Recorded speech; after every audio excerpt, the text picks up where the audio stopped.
Bonjour à tous, nous vous souhaitons la bienvenue pour ce webinaire événement, ce webinaire exceptionnel organisé par CICE Mintel Talk avec le Comité national olympique et sportif rwandais et le ministère des Sports du Rwanda. C'est le dernier rendez-vous d'une série de très haut niveau. En mai et juin dernier, nous avons proposé ce qui se fait de mieux dans le domaine du sport en Afrique avec des conférenciers de premier plan. Eh bien, la règle est toujours la même. Des hautes personnalités nous honorent de leur présence pour parler de sport. Une fois de plus, ce sont ceux qui font l'actualité du sport qui sont avec nous pour ce webinaire événement afin d'échanger autour de problématiques liées notamment au sport féminin et au développement durable. D'ici quelques instants, je vais vous les présenter. Vous êtes très nombreux à nous suivre en direct sur YouTube, mais c'est par l'application Zoom que vous pourrez poser des questions à nos conférenciers. Mais avant tout, je vous propose d'écouter le président du comité olympique et sportif rwandais qui est co-organisateur de cet événement, Valence Muyamba-Gisha. Vous avez été ambassadeur du Rwanda au Canada et en Chine. Vous avez été sénateur, mais aussi secrétaire général des ministères d'Affaires étrangères et de l'Intérieur du Rwanda. Et aujourd'hui, vous dirigez le sport rwandais. Eh bien, nous allons vous écouter avec un grand plaisir pour le mot d'accueil. C'est à vous, Valence. Merci beaucoup, cher ami Sylvain. C'est vraiment un très grand honneur et un privilège pour le Comité national olympique et sportif du Rwanda de contribuer à l'organisation de cette série de webinaires. Et aujourd'hui, c'est un jour particulier parce que nous avons de très hautes personnalités dans ce webinaire. Nous avons deux ministres, nous avons Madame la secrétaire générale de la FIFA. Je vais essayer de vous faire part de quelques faits. Nous savons tous que la population féminine au niveau mondial est de 49,6%. En Afrique et au Rwanda surtout, la proportion féminine représente plus de la moitié. Ici au Rwanda, nous sommes à peu près 50,8%. Un autre fait, c'est que la représentation des femmes dans les institutions dirigeantes du sport, tant au niveau politique qu'au niveau du Comité international olympique, des fédérations internationales, des comités nationaux olympiques, fédérations nationales ou clubs, reste toujours très basse par rapport à la représentation masculine. Un autre fait, c'est que l'agenda olympique 2020 du Comité international olympique demande aux composantes du mouvement olympique d'atteindre au moins 30% de femmes dans les postes de responsabilité. En août 2017, s'est tenu ici à Kigali un forum sur le leadership des femmes d'Asie et d'Afrique dans le sport, auquel d'ailleurs Madame Fatma a participé et a recommandé de continuer à augmenter la proportion de femmes dans le sport. Un autre fait, la proportion des équipes féminines dans toutes les disciplines sportives est de loin inférieure aux proportions des équipes masculines. Un autre fait, les moyens mis en place pour promouvoir le sport féminin, tant au niveau des gouvernements qu'au niveau des fédérations internationales ou nationales, mais aussi au niveau des sponsors, sont de loin inférieurs comparés aux moyens mis en place pour le sport masculin. Un autre fait, l'expérience nous montre que, en tout cas ici au Rwanda, qu'avant l'âge de 18 ans, les filles sont plus performantes que leurs frères dans le sport, mais elles disparaissent quelque peu après 18 ans. Un autre fait, c'est que le Comité international olympique, mais aussi le Commonwealth Games Federation, vise à atteindre l'équilibre entre les sexes au niveau des compétitions sportives et au niveau des médailles. Ici, M. Sylvain, chez les participants, nous avons l'avantage d'avoir des hauts dirigeants du sport pour réfléchir sur la place des femmes et du développement durable dans le sport, dans un contexte où nous constatons dans le sport féminin des inégalités financières par rapport aux hommes, une différence de traitement médiatique, un encadrement moins professionnel, un manque d'investissement dans le sport féminin. Qu'est-ce que nous devons faire pour que la femme trouve bien sa place dans le sport? Voilà, j'espère qu'à l'issue de ce webinaire, nous allons essayer de réfléchir sur ce fait très important qu'est le sport, la femme dans le sport. Je vous remercie.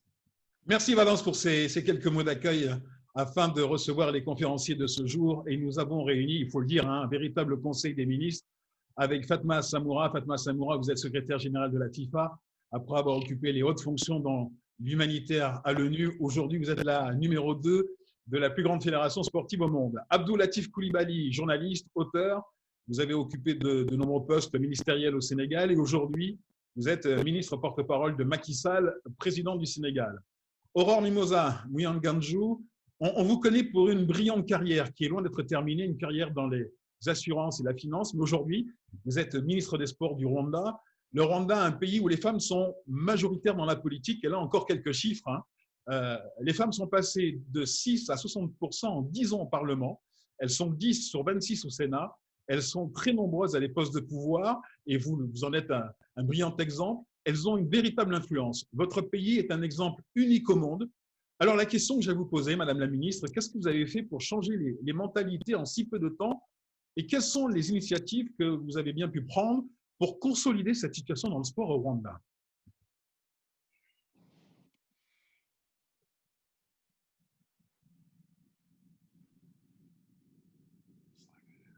Vous nous entendez, Madame la Ministre? Oui, je vous entends très bien. Merci beaucoup. Vous m'entendez? Très bien. OK, merci beaucoup, Henri, Sylvain et Valens pour cette opportunité. C'est vraiment un plaisir pour nous de pouvoir participer à ce webinaire. Et j'espère que vous m'entendez très bien et que le son est là. Ben, je peux commencer à vous dire qu'il est primordial de dire qu'une société ne peut pas se développer sans toutefois avoir une composante de sa structure, sans toutefois que si la composante de sa structure est exclue.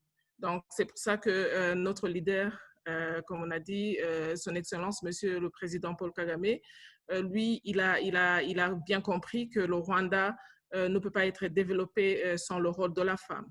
C'est pour ça que vous venez de donner des exemples d'avoir une 60%, les femmes qui sont passées de 6 à 60% en 10 ans.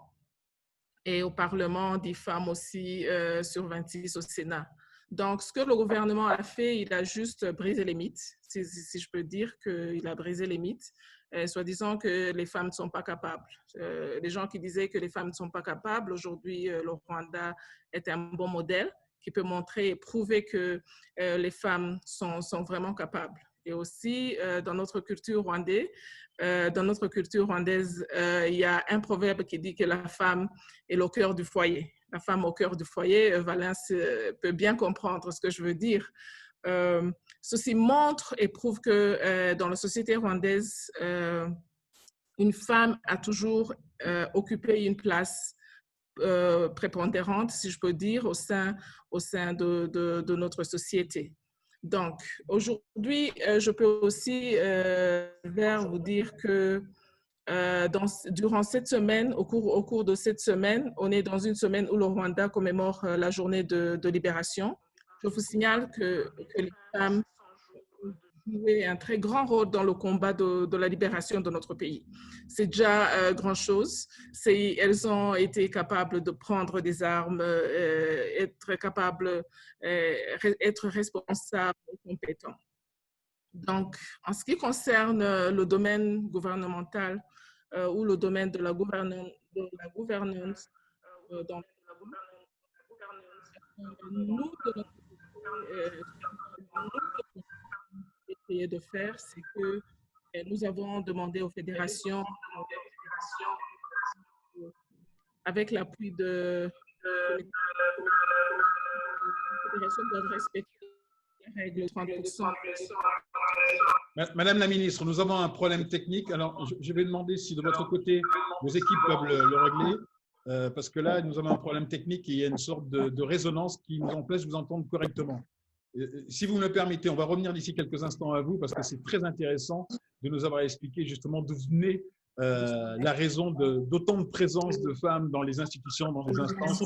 Cela part déjà de ce combat que vous avez mené contre le génocide et pour établir la paix. Fatma Samoura, vous êtes secrétaire générale de la FIFA, vous êtes à Zurich.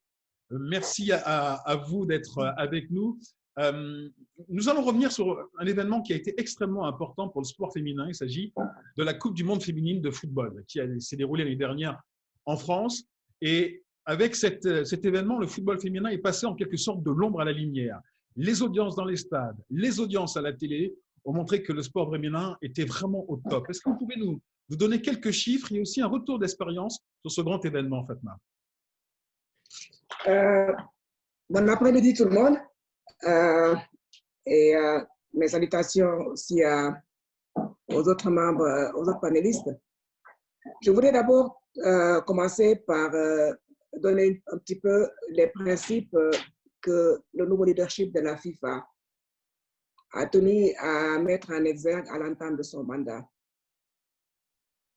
Le président Infantino, en mai 2016, a fait un pari audacieux en nommant une femme secrétaire générale, une femme originaire d'Afrique et une femme qui n'était pas active dans le milieu du football. Cela démontrait une volonté ferme et affirmée pour mettre un peu plus de diversité dans le football. Cette décision a été suivie par d'autres, puisque au niveau du management de la FIFA, nous sommes passés de 0 représentation des femmes à 3 femmes au niveau des 12 membres qui prennent les décisions au niveau administratif et donc qui soutiennent cette politique. Nous avons au moins une femme nommée au niveau de chaque confédération. Donc aujourd'hui, sur les 36 membres du conseil de la FIFA, nous avons 6 femmes. Nous avons également tenu à injecter de la diversité au niveau de toutes les commissions. Avant 2016, on avait 26 commissions, dont 9 ne comportaient aucune femme. Aujourd'hui, nous avons une dizaine de commissions et les femmes représentent plus de 34% des mandats. Et ce qui a permis aussi d'influer sur la politique de féminisation de la FIFA, c'est la création pour la première fois depuis l'histoire de cette institution d'une section, et plutôt une division, uniquement dédiée au football féminin et l'allocation de financement spécifique au développement du football féminin. La Coupe du Monde l'année dernière a été quelque chose d'extraordinaire, mais à plusieurs niveaux. Non seulement on a vu une grande technicité, tu étais avec moi sur plusieurs matchs, Sylvain, mais nous avons également vu plus d'1 milliard de personnes regarder les 52 matchs, dont 500 millions sur les plateformes digitales. On a eu en moyenne 18 millions de personnes à chaque fois qu'il y a eu un match. Au niveau des droits de télévision, pour la première fois, des grandes chaînes de télévision ont accepté d'acheter ces droits. Avant la Coupe du Monde 2019, la FIFA vendait les droits de diffusion de la Coupe du Monde féminine comme un sous-produit de la Coupe du Monde masculine. Ce qui fait qu'on n'a jamais su la valeur qu'avait cette Coupe du Monde. Mais avec ce tournoi l'été dernier en France, nous avons vu l'engouement des fans, mais également que cette Coupe du Monde des femmes pouvait être vendue comme un produit à part. Et cerise sur le gâteau, lorsque nous avons lancé au mois d'août 2019 l'appel d'offres pour abriter la prochaine Coupe du Monde 2023, pour la première fois dans l'histoire de la FIFA, on a eu 9 pays qui ont manifesté leur intérêt et 8 qui ont reconfirmé leur intérêt lorsque le nombre des équipes est passé de 24 à 32. Aujourd'hui, pour répondre au Covid, nous savons que le football féminin est toujours le parent pauvre et quand il y a des compétitions abandonnées, c'est toujours le football féminin qui a fait les frais. La FIFA a alloué 500 000 $ par association membre pour pouvoir assurer une reprise ou parfois même une continuité pour les pays qui n'ont pas arrêté les compétitions du football féminin. Nous avons un programme de leadership féminin également qui a commencé en 2016 et qui permet d'équiper les femmes qui s'occupent de l'administration, du volet technique, le coaching, de l'arbitrage, de pouvoir être formées. Et notre objectif est d'avoir 60 millions de filles et de femmes enregistrées comme joueuses et licenciées d'ici 2026. Et c'est pour cela que nous avons mis en branle tous ces programmes au niveau de la jeunesse, y compris le programme d'école de football dans les écoles qui vise à terme 700 millions d'enfants dans le monde pour pouvoir arriver à ce chiffre dans 6 ans. C'est merveilleux et c'est sous votre mandat que le sport féminin a vraiment pris son ampleur à la FIFA. On vous en remercie. Abdoulatif Coulibaly, vous qui êtes le ministre porte-parole de Macky Sall, le président du Sénégal, nous allons parler avec vous de sport féminin. Et une question vous tient à cœur, Abdoulatif. Il s'agit de l'organisation du sport. Et pour vous, vous cherchez à comprendre pourquoi elle permet une meilleure intégration des filles dans la pratique de masse et dans le sport d'élite. Est-ce que vous pouvez nous en dire un peu plus, monsieur le ministre? Merci, Sylvain. Je voudrais saluer les éminentes personnalités qui sont avec nous autour de ce panel et envoyer des salutations fraternelles vraiment à notre sœur Fatoumata qui fait du très bon travail à la FIFA. Les Sénégalais sont fiers de son travail et du poste qu'il occupe aujourd'hui. Bravo, madame. Je vais préciser que cette question me tient à cœur parce qu'elle renvoie fondamentalement à une question nodale dans la promotion de la femme et dans le fait que la femme retrouve sa place entière. Nul ne peut prétendre développer une nation quand plus de 50% de cette population se trouve en marge du processus de développement économique et social. Je vous parlais des femmes. Mais la question centrale est celle de savoir comment les femmes sont préparées pour intégrer le sport de masse et le sport d'élite dans nos pays. C'est extrêmement important. Parce qu'il y a à la fois des obstacles de type institutionnel et de type sociologique ou social. Ce qui ressort de la responsabilité immédiate des États, c'est la responsabilité institutionnelle. Et c'est très bien, j'ai écouté tout à l'heure le ministre rwandais, ou la ministre rwandaise plutôt, dire ce qu'elle dit du Rwanda. Je pense qu'il y a un volontariat politique qui doit être à la hauteur de ce que les hommes politiques, les hommes et les femmes politiques doivent faire pour qu'enfin notre société soit plus juste, plus égalitaire et que la question de genre soit une problématique centrale dans toutes les actions de développement. Je me souviens, quand j'étais à l'école primaire, mais au lycée, il y a longtemps, le Sénégal avait un sport scolaire qui était très bien organisé, où les gens faisaient autant que faire se peut, en sorte que les filles et les garçons soient dans toutes les compétitions, excepté malheureusement, Madame Samoura, vous savez de quoi je parle, du football. Malheureusement, le football a très tardivement considéré que les femmes devaient avoir leur participation autant que les jeunes garçons devaient le faire. Mais je dis dans le sport collectif tel que le basket, les seuls moments où les Sénégalais ont pu savourer un titre continental, c'est passé par l'équipe nationale féminine, 7 fois. Évidemment, après, il y a eu le basket masculin également. Mais les championnes que nous fêtons jusqu'à présent, ce sont des femmes. Je me souviens, Fatou Sissoko, dans les années 70, les 100 mètres en Afrique, elle n'avait pas d'égal. Je me souviens également d'Amimba Ketcham. Je me souviens également d'Aminata Mbeng, actuelle présidente du Conseil des collectivités locales, qui était à la fois basketteuse et enfin lanceuse de javelot de dimension exceptionnelle. C'est quelque chose qui résume bien la situation. Autant on a eu des femmes qui sont distinguées sur le continent africain, autant nous avons tardé à avoir une organisation qui répond aux préoccupations, aux besoins de promotion de genre dans le sport de manière générale. Mais ceci n'est pas étonnant. La question fondamentale, c'est l'éducation des femmes. C'est l'éducation des femmes que nous comprenions qu'on ne peut pas promouvoir le genre correctement sans pour autant qu'il y ait à la base une éducation conséquente.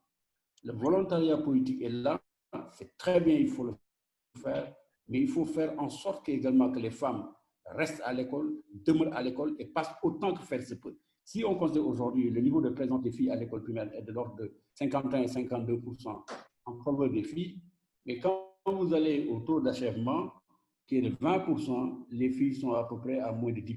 Moins de 10%, 7 à 8%. Le reste, c'est les garçons. C'est ce qu'il faut fondamentalement corriger dans nos sociétés. Il y a évidemment d'autres contraintes qui sont aussi importantes, mais malheureusement, qui tiennent également à ce que je disais tout à l'heure, l'éducation. Je vous raconter une anecdote. Un ami canadien est venu me visiter un jour, j'étais chez moi. On discutait autour d'une table, c'était agréable. Et puis à un moment donné, on s'est posé la question de savoir la place de la femme. Je lui ai dit, écoutez, j'ai fait venir mon épouse qui est bac plus 5. J'ai dit, vous avez combien de femmes? Combien d'enfants? 3. J'ai fait venir l'autre qui est une cousine à moi qui est dans la même. Vous avez combien d'enfants? 8. Vous avez fait quelle classe? Je n'ai pas été à l'école. Voilà la question. Quand on regarde cette situation, l'anecdote est assez significative par rapport à comment nous devons aborder la question, comment y aller et avec quels moyens y aller. Il ne suffit pas simplement de dire nous avons ouvert les écoles. Il y a eu un important programme au Sénégal de fixation des filles à l'école, de maintien à l'école, qui a duré des années. Et le ministère de l'Éducation a été très impliqué. Mais il ne faut pas toujours attendre que les autres interviennent avec des moyens financiers subséquents, se retirer pour que le projet tombe à l'eau. Que ce soit au Sénégal, au Rwanda ou en Afrique, il faut que les gouvernements comprennent.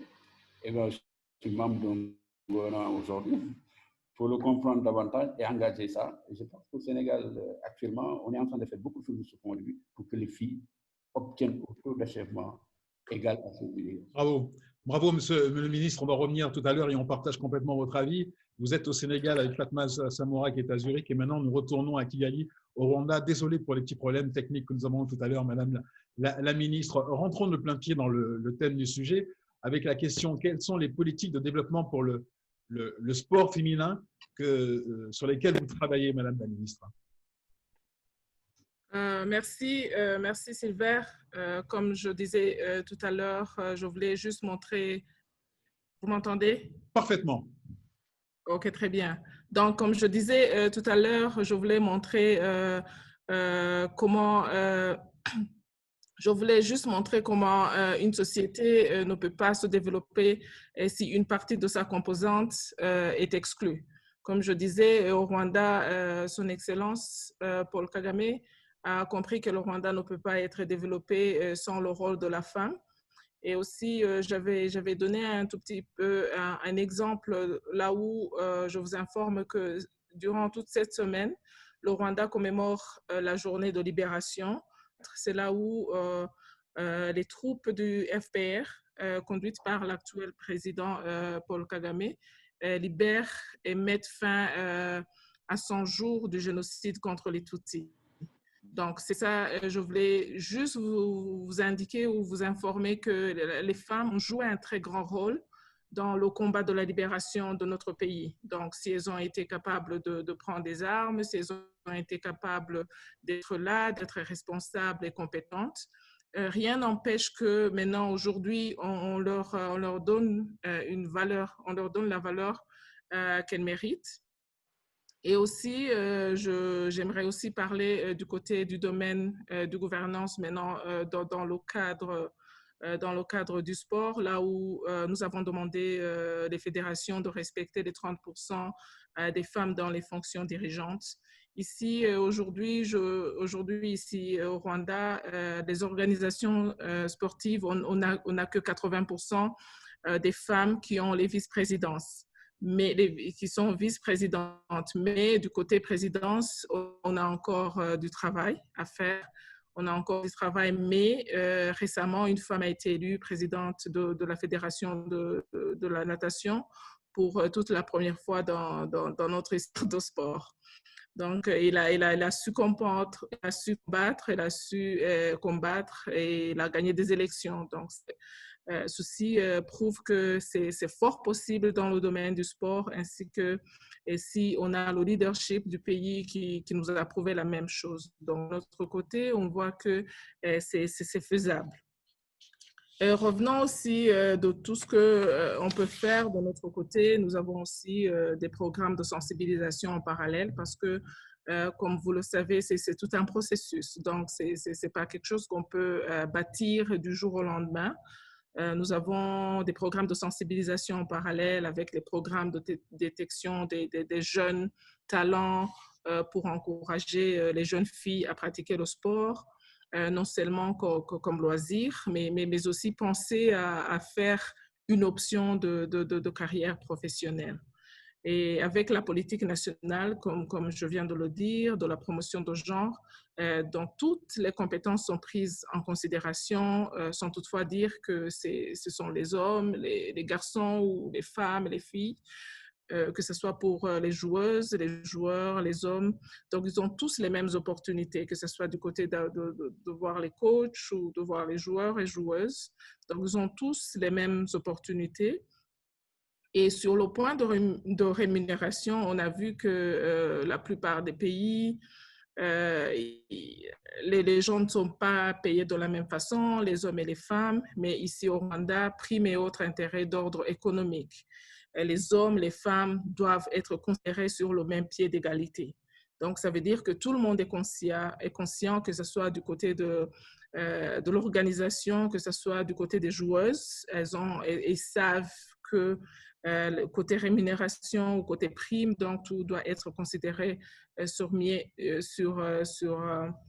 même pied d'égalité. Donc, là, comme je disais, la promotion du genre reste toutefois un processus de changement de mentalité, mais c'est aussi très possible. C'est très possible, comme par exemple, vous avez dit que je suis ministre de sport, mais je vous signale que même mes prédécesseurs étaient des femmes. Donc, moi aussi, je suis une femme. Donc, ce qui veut dire que si on joue, on doit aussi jouer un rôle très important dans le développement de notre pays. On n'est pas mis à l'écart. C'est extraordinaire et il faudrait que de nombreux pays à travers le monde, et notamment dans la vieille Europe, s'inspirent de la manière dont vous faites la promotion des femmes au plus haut niveau. Parlons de la crise, Madame la Ministre, parce que nous sommes face à une crise sanitaire d'une ampleur comme le monde n'en a jamais rencontré, et une crise qui est à la durée inconnue. Malheureusement, le sport féminin est menacé par cette crise. On constate une fuite des sponsors, la baisse des revenus, annulation des compétitions, dissolution parfois des sections féminines. On n'a pas une journée sans qu'il y ait son lot de mauvaises nouvelles très inquiétantes pour le sport féminin. Est-ce que vous pouvez nous dire quelle est la situation au Rwanda? Et ensuite, on entendra Fatma Samoura un sujet au propos des inquiétudes que nous avons pour le sport féminin. Quelle est la situation en ce qui concerne le sport féminin avec la crise sanitaire que nous connaissons en ce moment? Ouais, franchement, la pandémie de COVID-19 a vraiment bouleversé le monde entier et le sport n'a pas été épargné, que ce soit au niveau mondial ou plus particulièrement au Rwanda. Mais concernant le sport féminin et par rapport aux sponsors, je dirais qu'il est encore trop tôt de dire ou de pouvoir conclure que le sport féminin est le seul affecté, mais parce que c'est tout le sport qui est affecté en général, que ce soit le sport masculin ou que ce soit le sport féminin. Mais je dirais que nous considérons que la situation actuelle de cette pandémie du COVID-19 est vraiment un obstacle à franchir, mais pas une barrière. Je dirais même infranchissable. Nous devons être conscients que le sport féminin n'est pas très dynamique au Rwanda. Si je parle du Kaduna, le sport féminin n'est pas vraiment très dynamique comme on le veut ou comme on le souhaite. Mais il faut anticiper et penser comment mettre en place des stratégies de redynamiser le sport et surtout avec les sponsors, avec le partenariat qu'on peut avoir d'ici là. Et on pense aussi à inclure ou à demander au secteur privé maintenant d'être intéressé. On commence à intéresser le secteur privé d'être parmi les sponsors, parmi les partenaires à qui on peut faire confiance.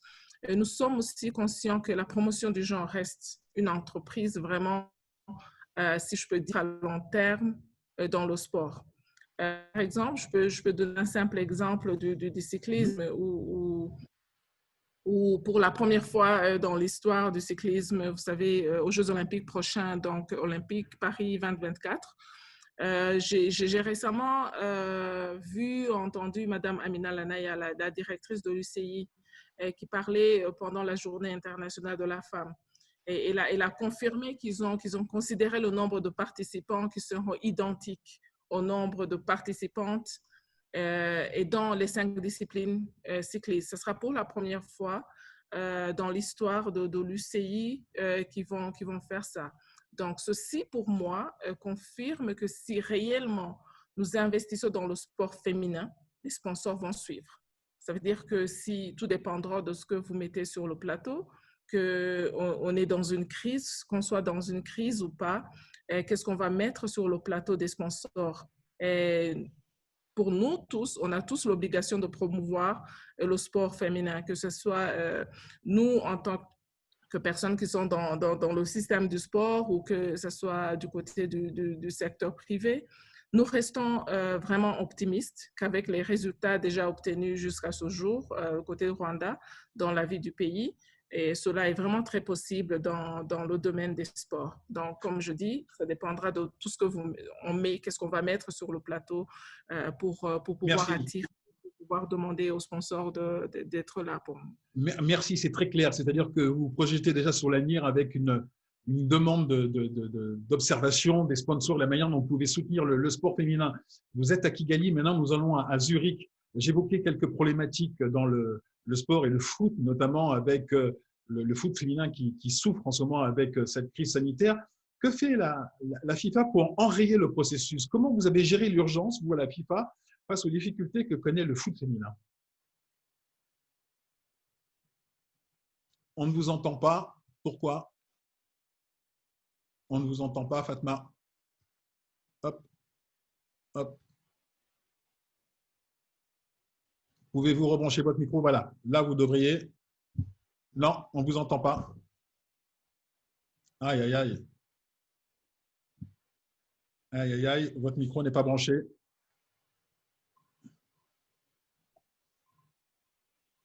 Votre micro n'est pas branché. Est-ce que les gens de votre équipe peuvent…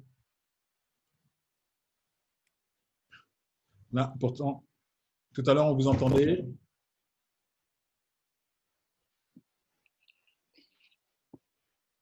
Fatma? Non. Oh là là, c'est terrible. Alors, est-ce qu'on va essayer de résoudre ce problème technique? Parce qu'on vous voit à l'image. Là, je vois que le micro est branché et pourtant, on ne vous entend pas. Un souci technique. Pendant que vous cherchez à résoudre ce problème, nous allons continuer avec Madame la ministre qui est… Alors, j'ai une question qui est là, Madame la ministre, vous qui êtes à Kigali. Quelle place est donnée aux femmes en situation de handicap mental, déficiente intellectuelle et handicapée psychique? C'est une question qui est posée par Jean-Claude Bach. Est-ce que vous pourriez apporter un élément de réponse? Si je peux dire, pour les femmes ou les filles handicapées, on les considère comme, pour nous, il n'y a pas de différence entre les gens non handicapés et les gens qui sont handicapés. Donc, ça veut dire que on donne une place importante, on les considère comme on considère les autres. Donc, ce que nous mettons sur le plateau pour les gens non handicapés, on fait la même chose pour les gens handicapés. Donc, on sait que c'est du challenge dans le sport et on le considère comme important. C'est pourquoi parfois on recommande que les gens, ce genre de sport, ils ont des encadreurs appropriés du même genre qui considèrent ces gens, qui considèrent les gens handicapés, qui considèrent les enfants handicapés, et aussi les aider à bien comment dirais-je, être considérés dans la société. Donc déjà, il y a faire comprendre à la société que si tu es handicapé, si tu n'es pas handicapé, tu ne dois pas être victime de comment tu es né ou de comment tu es. On a déjà, je pense, Valence aussi a beaucoup plus d'informations sur ça. Je pense qu'ils ont même gagné des matchs très récemment. Je pense qu'ils ils ont été les premiers ou les deuxièmes. Valence pourra me corriger si je me trompe, mais pour de notre côté, ce que l'on fait, tout ce qu'on donne comme infrastructure qu'on met, on considère des infrastructures pour les gens qui sont handicapés.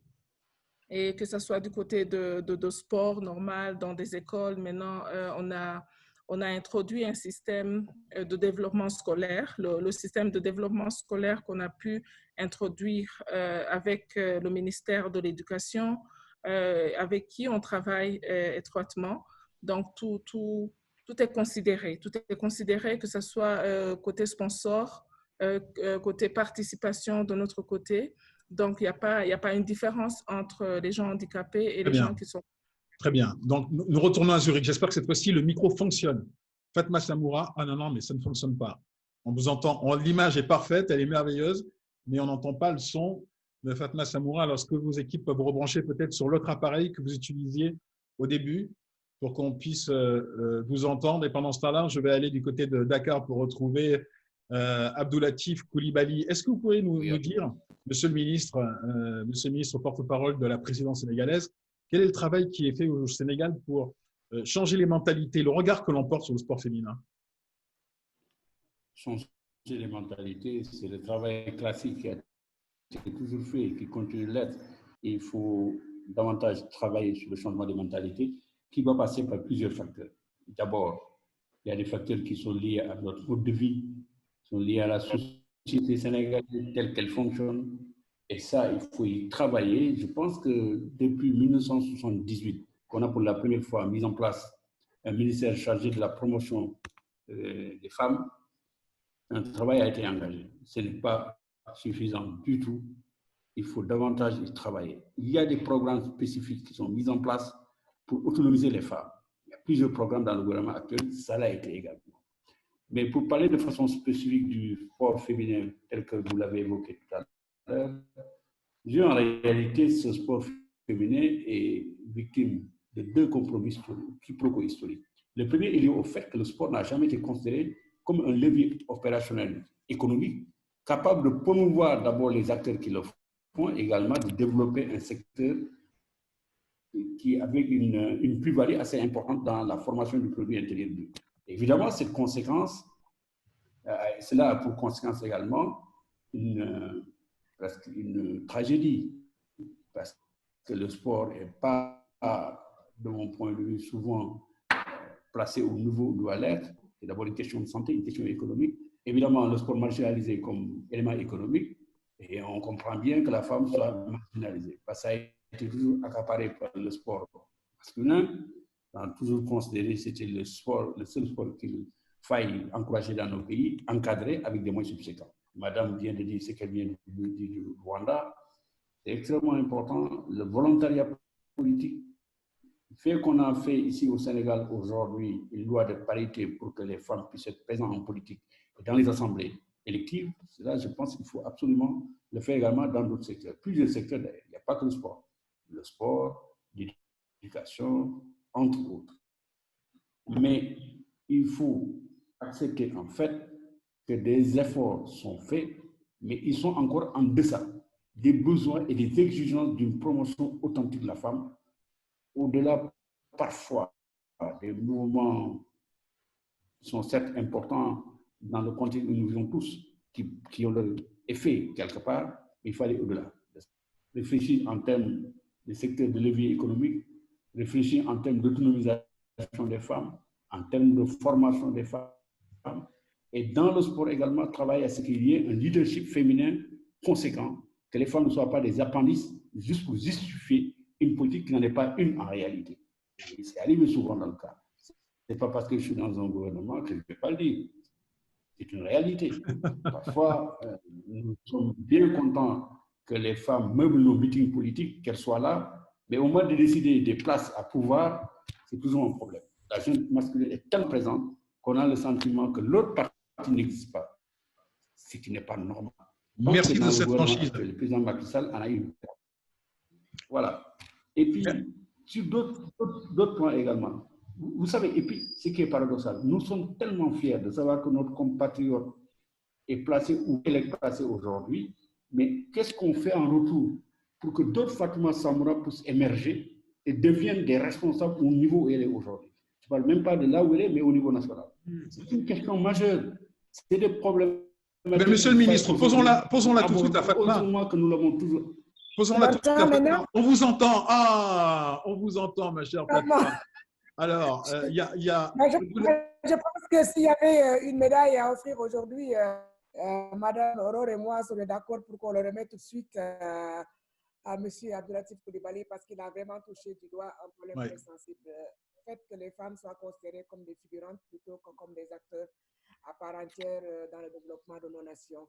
Et c'est effectivement pour justifier un quota ou parce que les bailleurs de fonds l'exigent pour avoir servi aux Nations Unies. Je sais ce que c'est qu'un petit peu de vouloir utiliser les femmes comme faire vouloir pour pouvoir juste justifier l'obtention de certains financements, notamment des pays nordiques, que tout est question de volonté politique. Si aujourd'hui le Rwanda, avec 51% de femmes, a réussi à avoir une parité au niveau de l'Assemblée nationale et fait des efforts pour pouvoir aussi avoir cette même parité au niveau des ministères. Si aujourd'hui la France a 17 ministres femmes contre 15 ministres hommes, c'est parce que quelque part ce leadership politique l'a voulu et a décidé d'en faire une priorité et un cheval de bataille. Rien n'est impossible quand on veut qu'il y ait une parité. Les pays nordiques, ça fait des années qu'ils ont compris qu'aucun pays ne peut se développer en mettant en marge 50% de sa population. Et le résultat aujourd'hui est tel que dans les politiques de développement, l'aspect parité est devenu un point incontournable. Les gens ne pensent même plus à cela. Ils ont dépassé ce niveau. Et dans le football, qui était un bastion réservé aux hommes jusqu'à présent, je crois que lorsque j'ai été nommé, comme tu l'as dit une fois à Paris, les gens étaient sous le choc au mois de mai 2016. Et j'espère qu'ils se sont remis de leur choc depuis lors, parce que cela fait quand même 4 ans que je suis en place. Et ma nomination a donné également naissance à un sursaut au niveau de prise de conscience que les femmes pouvaient aussi avoir une place et une belle place dans ce milieu fortement masculinisé et en nommant des femmes comme secrétaire générale. Dans nos sociétés, on sait que si vous confiez une affaire à une femme, vous avez 10 fois moins de risques de parler de détournement de fonds que si vous le confiez à des hommes. Je suis désolée, mais c'est comme ça. Donc, au niveau de l'administration, quand il s'agit de gérer de l'argent, on ne pose jamais la question de savoir si une femme est compétente pour le faire. Mais quand il s'agit de diriger un sport, les gens ont toujours des visions biaisées par rapport à ce que les femmes peuvent faire pour pouvoir participer entièrement au développement du football. Nous, ce qu'on a déjà fait au niveau du Covid, puisque comme tu l'as bien mentionné dès le début, aujourd'hui, c'est le football féminin qui est impacté. On parle du report de la CAN, mais la CAN féminine, personne n'en parle. Ça devait se jouer, ça ne s'est pas joué. On a une date pour les hommes et pour les femmes, on est dans le vague. La FIFA est dans les mêmes problèmes. Nous avons décidé de décaler de plusieurs mois la Coupe du Monde des moins de 17 ans. Ça devait se passer cette année, ça se passera l'année prochaine au mois de janvier. La Coupe du Monde des moins de 20 ans qui devait se passer en Inde au mois d'octobre-novembre cette année a été reportée au troisième trimestre 2021. Mais au moins, ça se fera. On a tenu à prendre le taureau par les cornes en donnant un financement dédié à chacune des 211 associations membres. En leur disant, vous avez droit, dans le cadre de ce financement de 1,5 milliard que la FIFA a déboursé dans le cadre de la lutte contre les impacts du COVID-19 sur le football, de pouvoir bénéficier chacune d'entre vous de 1,5 million, mais nous voulons que ces $500,000 aillent au football féminin. Vous avez la possibilité d'avoir un prêt avec un taux de 0%. Donc, minimum 500 000 et maximum 5 millions. Il faut que ce prêt est calculé sur 35% des fonds que reçoivent ces associations membres pendant une période d'une année et qui font l'objet d'un audit financier. Et vous avez la possibilité de le faire. Si les présidents des associations membres ont la conviction que le football féminin représente une potentialité de développer les gens socialement, mais aussi de pouvoir ramener de l'argent, puisque comme vous le savez, les primes payées aux joueuses sont passées de 15 millions lors de la dernière Coupe du Monde de 2015 au Canada à 50 millions en France l'année dernière. Je pense que si les gens arrivent à être convaincus que ça ne doit pas être uniquement un financement, mais que c'est aussi source de revenus, les gens vont pouvoir le développer davantage. Mais jusqu'à présent, hélas, à mon grand regret, nous avons à la tête des fédérations des personnes qui réfléchissent comme les gens dans le passé, donc qui n'ont pas envie de voir des femmes dans le football. Déjà, pour accepter qu'il y ait une femme au niveau de chaque confédération, il a fallu batailler et il a fallu imposer ça dans les statuts de la FIFA. Et je pense que s'il faut fixer des quotas, comme au Rwanda, il faudrait qu'on en arrive là, que les dirigeants politiques exigent qu'au niveau de chaque fédération sportive, je ne parle pas uniquement du football, qu'il y ait un minimum de femmes qui soient représentées pour se faire entendre. C'est une proposition que nous entendons. C'est une proposition que nous entendons. Nous allons tout de suite la proposer au ministre, donc porte-parole de Macky Sall au Sénégal. Vous avez entendu la proposition de Fatma Samoura. Est-ce qu'au Sénégal, vous êtes prêts, vous, justement, à imposer ces quotas pour que, dans la gouvernance, pour qu'il se soit une exemplarité et qu'on ait un nombre de femmes qui soient représentées comme il se doit et comme il le faut? Monsieur le ministre. Oui, j'entends bien et je comprends très bien ce que Madame dit et j'adhère parfaitement à cela. La logique qui a conduit à mettre en place des quotas, une parité dans le cadre politique pour les assemblées électives, cette logique devrait également conduire vers cette parité dont parle Madame Samoura. Je vais simplement insister sur un fait. Madame a parlé tout à l'heure de la sûreté, l'assurance que continuent les femmes pour gérer le fonds. Au-delà de cette question, je pense que l'humanité est constituée de deux genres de personnes, les femmes et les hommes. On a trop goûté à la sensibilité des hommes. Il faudrait peut-être que cette sensibilité soit bien mixée avec celle des femmes. J'ai été moi ministre de la Culture et j'avais au Rwanda une collègue qui s'appelle Julienne. Et on parlait beaucoup, elle m'a invité, j'ai fait une semaine au Rwanda, j'ai assisté à un festival incroyable de danse.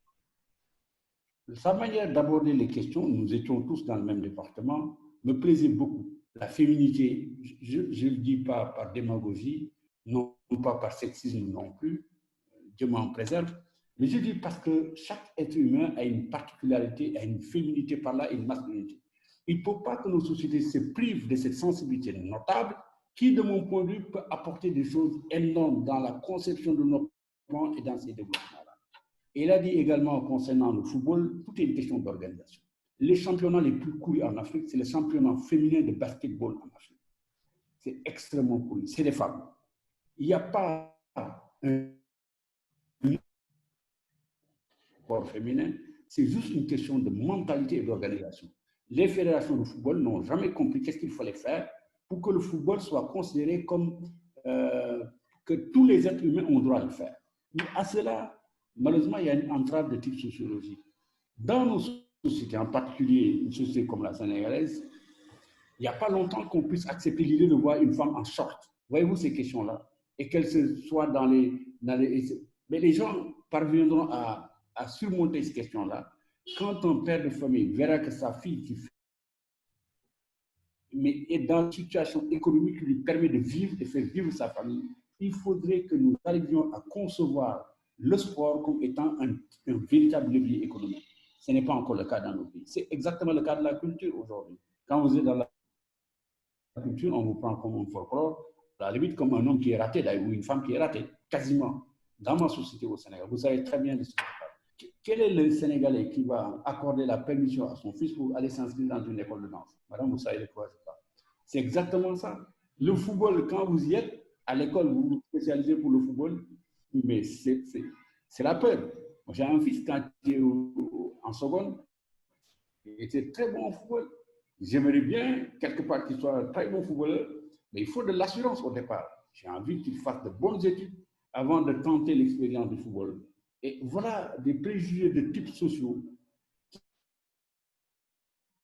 C'est un problème de réception. Comme vous l'avez dit, c'est exactement une problème de réception, de perception. Oui. Et il faut de l'endurance.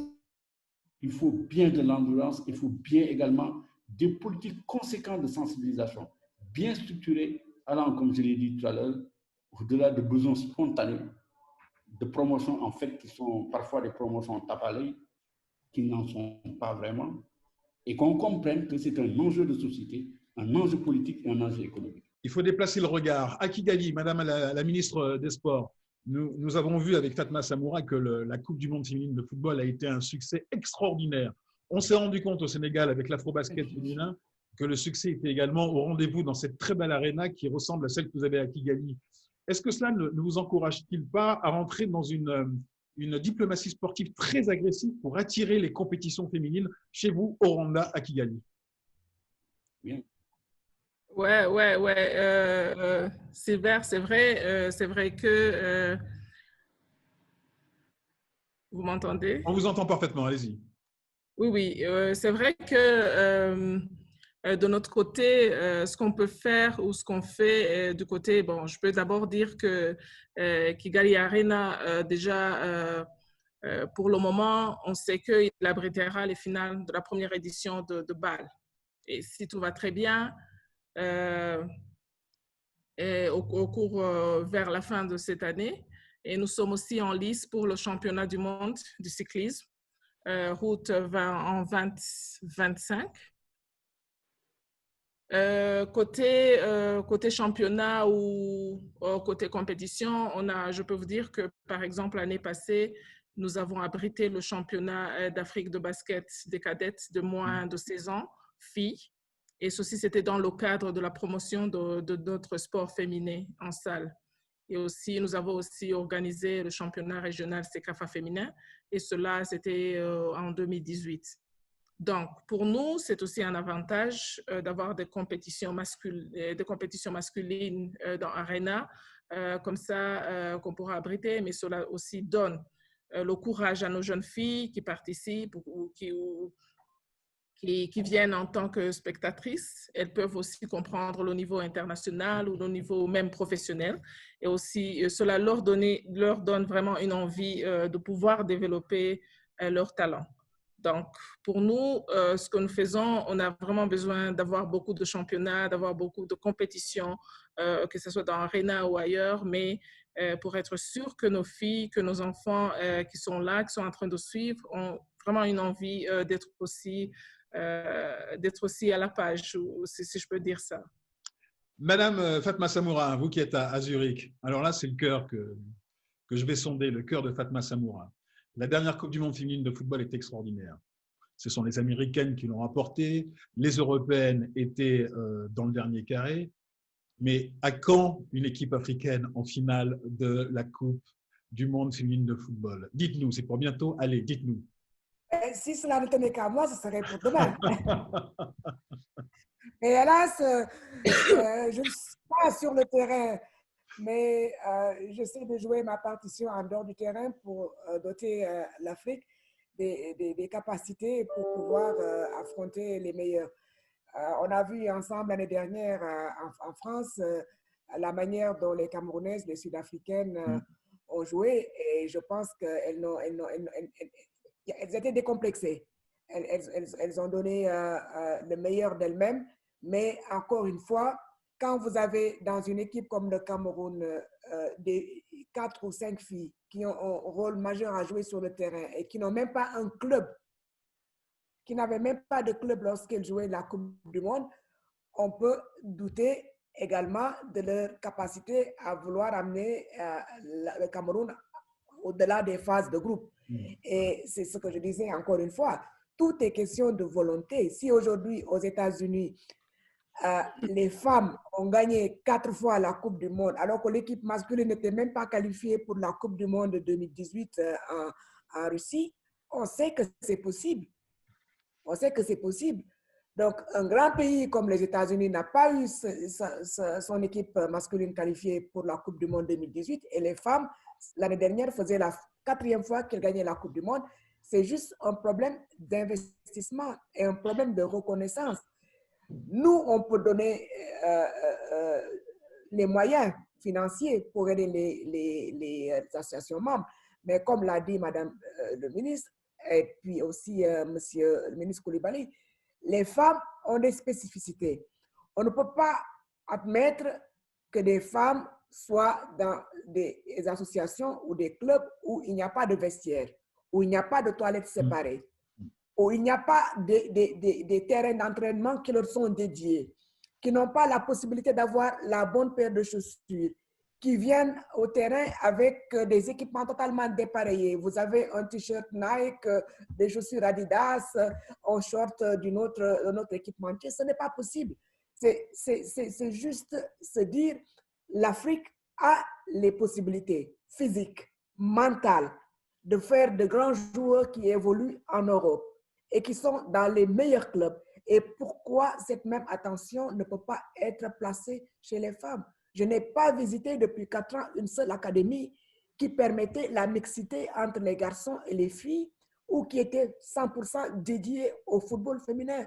J'en ai vu en Allemagne, j'en ai vu en France, mais en Afrique, je n'en ai pas encore vu. On ne peut pas dire que nous voulons gagner la Coupe du Monde si toute la préparation des équipes féminines se résume au match de qualification pour la Coupe du Monde. Donc, la CAN féminine a été annulée tout simplement parce qu'il n'y aura pas de Coupe du Monde en 2021 et qu'il y en aura une en 2023.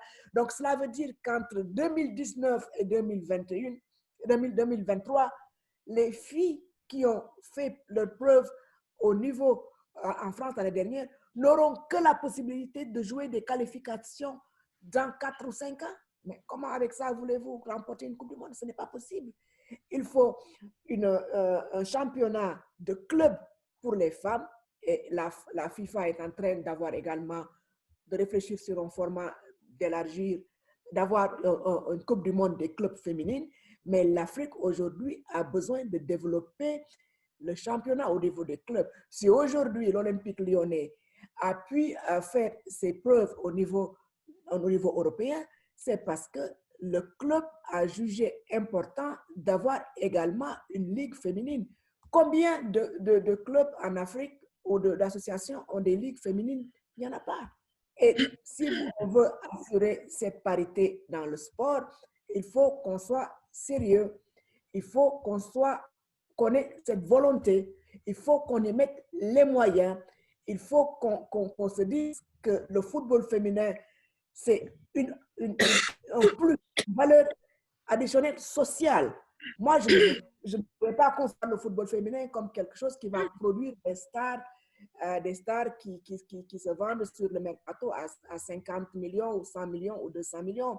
Je veux que ce football serve d'abord à empêcher les filles d'aller se marier trop vite parce qu'elles ont la possibilité de faire carrière avec le football, d'avoir des grossesses précoces puisqu'elles ont la possibilité de continuer l'école, de pouvoir avoir cette assurance d'elles-mêmes et donc faire face à toutes les formes d'abus et d'agression ou de discrimination. Je veux qu'à travers le football, on puisse donner à ces femmes-là une autre self-esteem, je ne sais pas comment on dit en français. Donc, une assurance qu'elles sont des êtres à part entière et qu'elles ont un rôle à jouer dans la société. Lorsque nous utilisons les légendes de football féminines, on les amène dans leur village ou dans leur communauté, on voit le regard d'envie qu'elles projettent pour les jeunes filles. Donc, elles représentent des modèles de référence et on devrait donc faire en sorte de multiplier les modèles de référence pour montrer aux jeunes filles qui sont dans les villages qu'à travers le football, vous ne perdez pas votre identité et que vous avez la possibilité aussi de faire un retour en investissement sur votre personne. Et c'est le message qu'il faut passer, M. Coulibaly, à tous nos dirigeants. Le football va au-delà de l'aspect spectacle, de l'aspect compétition. Il y a des valeurs sociales que les femmes qui font le sport véhiculent. Et je me réjouis de savoir que ma sœur Nawal, parce que son exemple a permis à des millions de jeunes filles dans des pays qui ne concevaient pas qu'une femme puisse porter un short et courir sur un terrain de football comme une valorisation de la femme africaine. C'est là qu'il faudrait en venir et c'est ce message-là qu'il faudrait, Madame la ministre, aussi passer à vos homologues ministres lorsque vous les rencontrez. Il y a un message qui est très important, et en tout cas un terme qui est très important, c'est l'autonomisation des femmes. que vous voulez mettre en place et surtout la prise de conscience de l'organisation qui est absolument nécessaire pour que le sport féminin puisse être pratiqué normalement et que l'Afrique un jour puisse arriver, qui sait, peut-être, je l'espère en tout cas un de ces jours, arriver en finale d'une Coupe du Monde féminine de football. Le temps passe à une vitesse extrêmement rapide. On arrive presque à la fin. On a déjà même dépassé le temps qui nous était imparti. Je voudrais quand même vous poser à chacun de vous une question parce que c'est un des thèmes aussi majeurs et importants du moment. Nous avons parlé du sport féminin, mais également le développement durable. Ce sont les deux sujets qui concernent le sport en ce moment avec la crise sanitaire du Covid. Alors très rapidement, les uns les autres, je vais vous demander que faites-vous et que pensez-vous justement du développement durable dans le sport aujourd'hui? Commençons par Fatma Samoura. Vous, pour la FIFA, que faites-vous du côté du football en termes de développement durable pour faire en sorte que la planète se porte beaucoup mieux? Je pense que pour ceux qui ont eu la chance de voir le dernier rapport qui a été publié par la FIFA à la suite de la Coupe du Monde féminine en France, c'est très clair. Vous pouvez faire du sport et aussi entretenir la planète. Déjà, le fait de permettre à plusieurs pays de co-organiser une Coupe du Monde, c'est aussi un moyen de permettre d'éviter les éléphants blancs et donc de construire tous ces édifices qui après ne servent plus à rien et créent d'énormes problèmes d'entretien et de maintenance pour les États qui organisent ces compétitions. Nous, on a eu à lancer ce programme de soutenabilité, donc de développement durable depuis plusieurs années. Et je crois que l'exemple de la Russie, avec le recyclage de tous les déchets, le fait aussi que tous les aliments non consommés, il y a eu 6 tonnes 400 en France qui ont été distribués à des œuvres de charité et représentent également un éclairage sur ce que nous pouvons faire pour limiter les déchets. Le fait de permettre aux équipes aussi en France, au lieu de les faire voyager par avion, mais également de faire voyager les spectateurs par train plutôt que par avion, permet également de limiter l'impact carbone, l'empreinte carbone de la FIFA. Nous, on a une politique. Tout ce que nous générons comme CO2, nous essayons de trouver des moyens pour pouvoir, disons… le compenser. Compenser, voilà, les compenser par des crédits carbone. Et c'est cette politique que nous avons depuis déjà une dizaine d'années. Et je pense qu'en allant au Qatar, pour ceux qui ont eu la chance de visiter les infrastructures, vous savez que la plupart des 8 stades qui sont dédiés à la Coupe du Monde, ce sont des infrastructures qui peuvent être transformées. Certains seront montés et offerts à des pays en développement, d'autres sont convertis en salle de danse ou en salle de spectacle, d'autres sont convertis en salle de banquet. Et j'espère que d'autres, on peut passer de 20 000 places, de 40 000 places à 20 000 places pour permettre aux compétitions nationales de se tenir. Nous nous battons également auprès du BIT pour pouvoir assurer les meilleures conditions de travail aux ouvriers, 15 000 ouvriers qui travaillent sur nos chantiers au niveau du Qatar. On a eu 3 malheureux décès durant la construction de ces stades et ça aurait pu être pire si nous n'avons pas également mis la pression sur le gouvernement qatari et également sur le comité suprême pour qu'ils accordent une sécurité dans le travail, mais également au niveau des dortoirs et qu'on puisse également nous assurer que ces ouvriers reçoivent les mêmes traitements que s'ils travaillaient à Hong Kong ou à Singapour ou ailleurs. Donc, nous, on a une politique de zéro tolérance en ce qui concerne tout type de gâchis au niveau de la Coupe du Monde et nous encourageons également les États qui veulent prendre part à nos compétitions d'avoir une politique de développement durable qui permette de faire du football un sport beaucoup plus apprécié et qui pollue moins la planète. Merci pour ces précisions, Fatma. Du côté du Sénégal, au niveau d'un État comme le Sénégal, Abdou Latif Coulibaly, vous qui êtes ministre du porte-parole du président Macky Sall, quels sont les engagements dans lesquels vous êtes lancé en termes de développement durable et si possible développement durable qui concerne le sport? Je fais.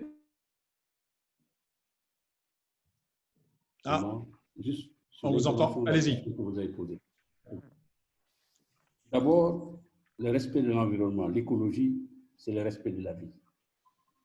C'est le respect de l'être humain. Et fondamentalement, l'être humain dans toutes ses composantes et ses dimensions. Sa spiritualité, est fondamentalement son existence sur Terre. Je le dis en pensant à cet ouvrage de Chinua Achebe, All Things Fall Apart. Le monde s'effondre. Dans le sens où cet auteur traite du respect de l'environnement, des forêts et tout. Pour conclure sur cette question, la grande problématique de l'humanité au-delà du sport et du football, c'est comment cet enjeu majeur considérer nos besoins de croissance et de développement et le respect de l'environnement, de l'écologie. Tous les gouvernements sont confrontés à cette question. Au-delà des programmes qui peuvent être élaborés, je pense qu'il y a un changement de paradigme de ce point de vue qu'il faut par rapport à ces questions. Nous avons des ministères de l'environnement, nous avons des ministères de l'écologie. La question de savoir quel est le rapport que nous avons établi entre ce qui est fait, les dangers qui nous menacent et comment s'y préparer. L'Afrique n'est pas épargnée. Tout à l'heure, vous avez posé la question quand l'Afrique va gagner la Coupe du Monde féminine ou masculin. De mon point de vue, ce n'est pas l'enjeu. L'enjeu, de mon point de vue, comment l'Afrique s'organise pour présenter dans toutes les Coupes du Monde des équipes compétitives à la hauteur des ambitions qui sont attachées à leur présence. Au fond, si vous regardez la Coupe du Monde, il y a à peu près 6 nations qui ont gagné la Coupe du Monde depuis 1938. Vous avez l'Amérique, vous avez plutôt l'Allemagne, le Brésil, la France, l'Italie, l'Espagne, l'Angleterre et l'Argentine.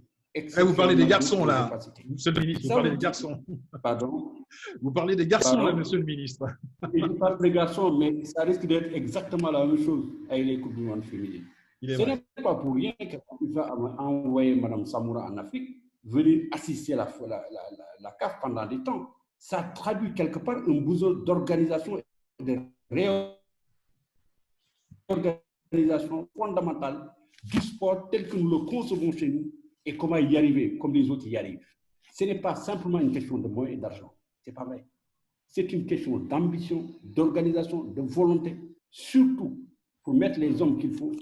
Regardez toutes les chicanes qu'il y a autour de l'ensemble de nos compétitions. Toutes les compétitions en Afrique. Regardez comment elle dit, les ligues sont organisées, les fédérations. C'est plus de querelles de personnes que de programmes et d'envie de développement que d'enjeux de personnalité de place à occuper. Il faut le dire, c'est la réalité. Quand on va régler ces questions fondamentalement, on pourra prétendre au banquet de l'universel avec des chances de réussir, en tout cas d'occuper des places d'honneur dans le classement de ces questions. Parce qu'au fond, ce n'est pas l'Afrique qui va bousculer demain toutes ces grandes nations de football. Comme ça, sur le piédestal, là, ils sont encore là-bas. Mais le problème, c'est qu'il ne faut pas qu'on y aille avec des équipes qui encaissent 10 buts. C'est inacceptable. Comme le Zaïre avait encaissé 9 buts en 1974. Ça, c'est pas acceptable. Effectivement. Et nous pouvons éviter, par les maigres moyens dont nous disposons, si on est beaucoup plus organisé, on est plus ambitieux, on est plus attentif par rapport aux demandes que les peuples d'Afrique posent. Maintenant, l'environnement, c'est une question lancinante. Et tant que nous changerons fondamentalement les paradigmes de développement et de croissance, il y aura un problème de ce point de vue-là. Merci. Merci, monsieur le ministre, vous qui êtes à Dakar. Nous avons entendu tout à l'heure Fatma Samoura qui est à Zurich. Nous retournons à Kigali pour écouter la ministre des Sports. Alors, vous avez la chance au Rwanda d'avoir un pays mais extraordinaire, d'une beauté sans égale, qui est un véritable bonheur, notamment pour le tourisme sportif auquel je me suis déjà livré dans votre pays. Est-ce que cela fait partie justement des atouts que vous allez développer pour développer le sport chez vous, profiter de la beauté de votre pays?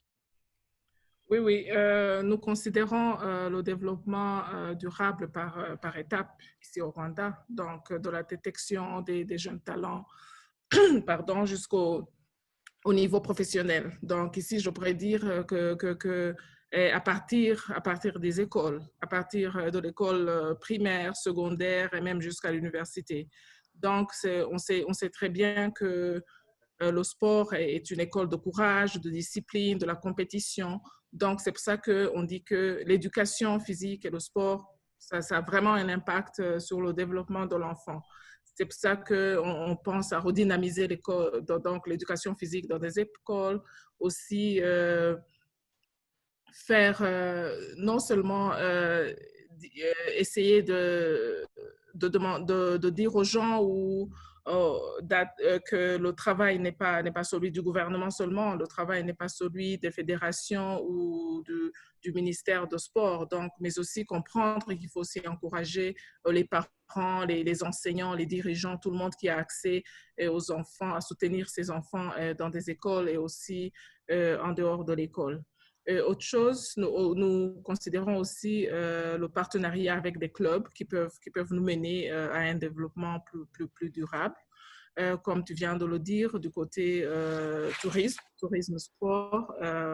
Et on sait très bien que le sport est lié au tourisme dans la mesure où vous avez les infrastructures, le cadre naturel, comme tu viens de le dire, la situation géographique, la beauté du pays, comme celle du Rwanda. Tout ça peut constituer une attraction touristique. C'est pour ça que je pense que vous êtes aussi au courant du partenariat qu'on a eu avec un club anglais, Arsenal, et aussi un autre club français, PSG, Paris Saint-Germain. Donc, tout cela, c'est en rapport avec le tourisme. Mais par exemple, avec le PSG, notre secteur du sport va vraiment bénéficier car ils vont ouvrir une académie au Rwanda, c'est déjà grand chose. Ils vont investir dans le programme de développement des enfants, dans le programme de développement talent des jeunes, dans le système de jeu. Et il paraît que chaque club a un système de jeu. Je ne suis pas très experte en football comme mon amie Fatma de l'autre côté, mais il paraît que donc système de jeu PSG va être là, va être enseigné. Donc, tout ça, le Rwanda, la porte du Rwanda est grandement ouverte pour tout partenariat en rapport avec le développement du sport. Aussi, peut-être je peux aussi parler de comment le Rwanda aussi participe à l'écologie pour la préservation de notre pays. Allez-y, C'est tout à fait normal. C'est pour ça qu'on se disait, ouais, je sais que vous avez participé à Car Free Day au Rwanda. Donc, nous avons adopté pour la promotion du sport collectif couramment connu comme Journée du Car Free Day. Donc, Silver a déjà participé dans le Car Free Day ici à Kigali et aux autres aussi, je vous invite pour la prochaine Car Free Day après le Covid. Ça se tient deux fois par mois à Kigali et dans tous les pays, et dans tout le pays, dans tout le Rwanda. Donc, les Rwandais ou même les étrangers qui sont au pays sont encouragés à faire du sport dans la ville, à pied ou à vélo, donc en courant, comme vous voulez. C'est non seulement pour garder une bonne santé, mais aussi pour participer au maintien écologique de la ville et du pays en général. Donc, en tout, en gros, si je peux résumer, c'est ce que nous considérons comme le développement durable pour notre pays, mais cela se fait par étapes. Vous pouvez compter sur moi, je serai là pour le prochain Car Free Day dès que le Covid nous aura arrêté de nous enquiquiner. C'est avec un grand plaisir que je reviendrai à Kigali avec une tenue de sport parce que c'est vraiment une très belle manifestation. Valence, vous qui êtes le président du comité olympique rwandais, quel heureux homme qui va avoir l'académie du PSG bientôt dans son pays. C'est à vous maintenant pour les quelques mots de conclusion. Rebranchez le micro, Valence, qu'on puisse vous écouter et que vous puissiez nous donner un peu la synthèse de ces échanges auxquels vous avez assisté et que nous avons entendus. Valence, je vais… Hop. Est-ce que le micro fonctionne? Allez-y, Valence. Voilà, c'est à vous. Ok. Merci beaucoup, Silver. Ouais, c'est vraiment très dommage parce que le temps est contre nous. Hein, parce que je vois que les gens étaient en train de poser des questions. Malheureusement, le temps est limité. Je voudrais, si vous permettez, je voudrais profiter de cette occasion pour saluer un collègue qui est à Dakar, un ami, notre ambassadeur à Dakar, il m'a envoyé un message pour nous dire qu'il nous suit. Et je salue, Excellence, Monsieur l'ambassadeur Mathias. À Sylvain, vous savez, ce thème est très délicat et c'est pour cela qu'il y a eu beaucoup de participants. Mais comme le temps est trop court, je vais saisir de cette occasion pour tout simplement remercier nos panélistes. Je voudrais remercier Madame Fatma. J'espère qu'elle va revenir bientôt à Kigali parce que ça fait 3 ans qu'on a participé ensemble à un très bon forum sur les femmes dans le sport. J'espère qu'elle viendra voir ce que notre ministre, Madame Moreau, est en train de faire pour le sport, et en particulier pour le sport féminin. Et pour ce natif, c'est juste pour féliciter le Sénégal pour l'organisation des Jeux olympiques de la jeunesse que vous allez organiser en 2020. Nous voudrions saisir de cette occasion pour vous assurer de notre profond soutien parce que l'organisation de ces Jeux, ça se passera à Dakar, mais c'est l'Afrique qui organise ces Jeux, mais même si ces Jeux auront lieu à Dakar, mais c'est l'Afrique qui organise ces Jeux. Évidemment, pour notre comité national olympique, c'est une chance d'avoir notre ministre, Madame Aurore. En plus, quand vous l'avez présenté, en plus d'être ministre, une femme, vous avez peut-être oublié de dire que c'est une sportive. Elle est basketteuse. Et je peux vous assurer qu'en si peu de temps, nous sommes en train de constater quelques changements. Déjà, nous venons d'avoir un projet de politique sportive dans les écoles. Et ça rejoint ce que M. Latif disait tout à l'heure, que si nous voulons développer le sport féminin, il faut passer par un taux de scolarisation des filles. Parce que le sport à l'école, c'est très important. On ne peut pas développer le sport féminin sans enrôler les filles aux écoles. Qu'est-ce que je peux dire d'autre? Peut-être en concluant, je vais dire qu'il va falloir mettre vraiment en place une politique qui encourage les filles à faire du sport et à leur montrant que le sport est également une source de revenus. Je vais vous donner un petit exemple. Ici au Rwanda, il y a un peu plus de 10 ans, les filles se contentaient d'étudier les cours comme secrétariat, comptabilité, tout ça. Et à un certain moment, notre pays a mis en place une politique qui encourage les filles à faire des études scientifiques. Et les filles qui se sentaient capables, qui voulaient faire des études scientifiques, d'ingénierie, ils recevaient des bourses aux universités.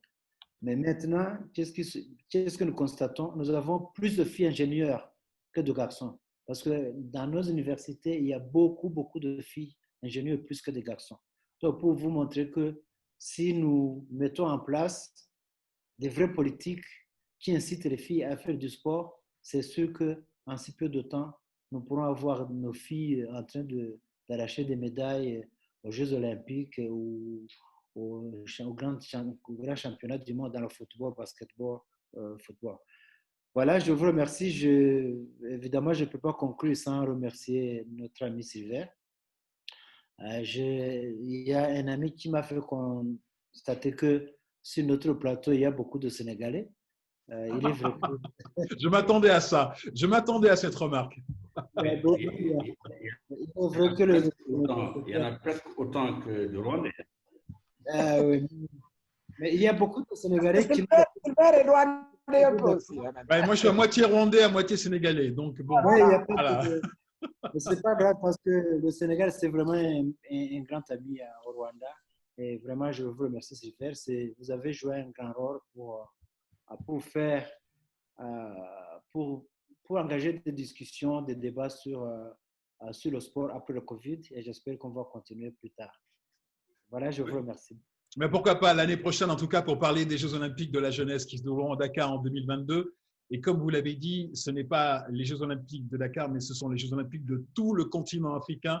Les premiers Jeux olympiques sur le continent, c'est extrêmement important pour qu'un jour, on puisse avoir les Jeux olympiques d'été sur le continent. Donc, il faut absolument les réussir. Et là, on va compter sur toute l'équipe de Latif et de Macky Sall pour les réussir. Et on en est persuadé. Ils vont les réussir, ces Jeux olympiques de la jeunesse. Je vous remercie à vous tous. Un grand merci, Madame la Ministre, vous qui êtes à Kigali. de nous avoir permis de pouvoir réaliser ces webinaires puisque vous êtes partenaire et d'avoir participé. À Dakar, Monsieur le ministre Abdoulatif Coulibaly, et j'espère que là, la Covid aussi nous permettra très prochainement, qu'elle disparaîtra, nous permettra de nous rendre à Dakar et à Kigali. Et un grand merci à Zurich, à Fatma Samoura. C'est plus simple de Paris d'aller à Zurich en train.